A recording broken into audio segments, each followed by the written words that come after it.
pa lang naman gagawin, palalagyan ko lang ng silencer mga idol.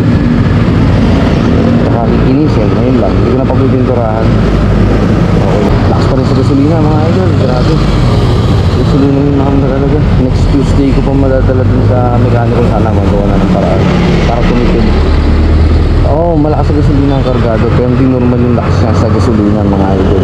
Sobrang lakas talaga. Kasi ang dami punto ko pa na nakapunta yung big bike, hindi naman ganun kalakas eh. Dapat konti lang, lalakas lang siya ng konti, pero hindi parang, kasi may tulo kasi yung carburetor natin. Hindi ako makahataw ngayon. Takbong 40, 60 lang. Mga easy sana kasi pag 80 parang lakas lalo sa gasolina. Balikan ko kayo mga idol, natin natin sa adutan.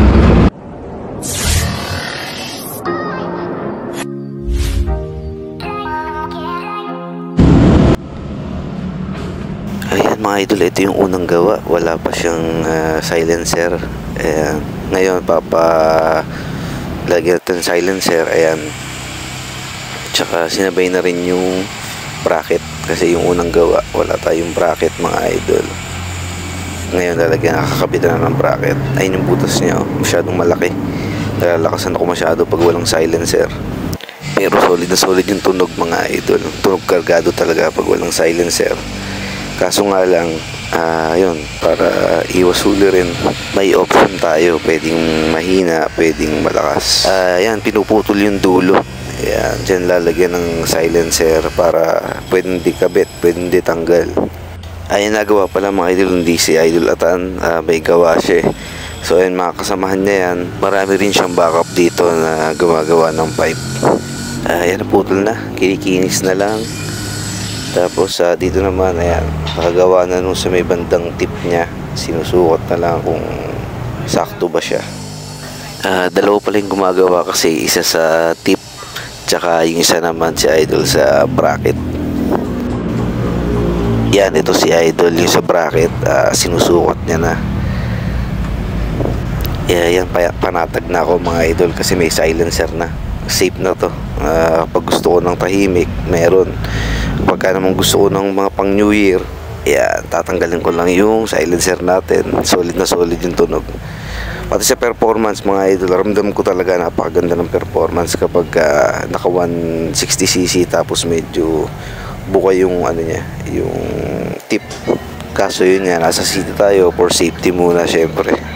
May video din ako mga idol nung unang gawa, yung sound check nung ating wala pang silencer.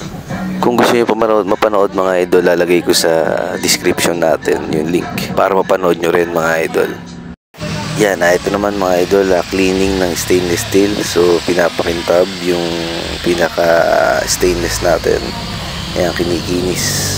Bala ko kasi siyang papinturahan ng kulay itim mga idol, pero next time na lang, enjoyin ko muna yung kulay niya na stainless.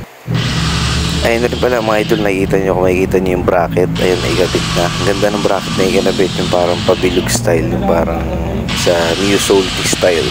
Ayan, kinabit niya yung bracket. Ang ganda, sureball na yan mga idol na walang kalog. Ayan, nakikita ko rin yung zoom nung naka-side view. So magtatanong mga idol kung magkano pagawa ko dyan. 2.5 mga idol pagawa natin, plus 350 yung may silencer. Yung 350 wala na sana siya, kaso nga nagpakabit ako ng silencer. 350 mag-a-add kayo. Try ko lang itong build pipe mga idol. First time ko kasi magpagawa nito. Tignan ko yung performance. Tsaka ang laking mura niya kumpara sa mga power pipe. At least ito brand new pa. Yan, patapos na dito mga idol. Ito na yung silencer, ayun yung pinaka-tip. Kakabit yan, ayun yung tatanggal kabit natin kapag gusto natin tahimik tsaka ng maingay. May kabitan na rin siya na screw. So yan, yung sample na nakakabit mga idol.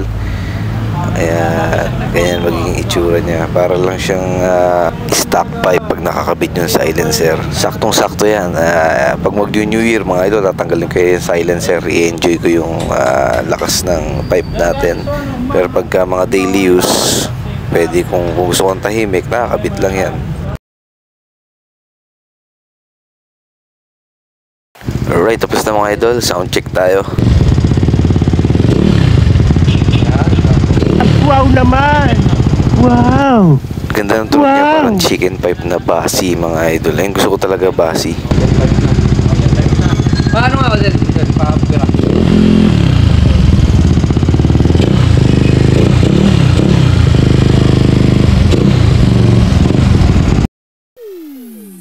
Yan mga idol, dito tapos na tayo.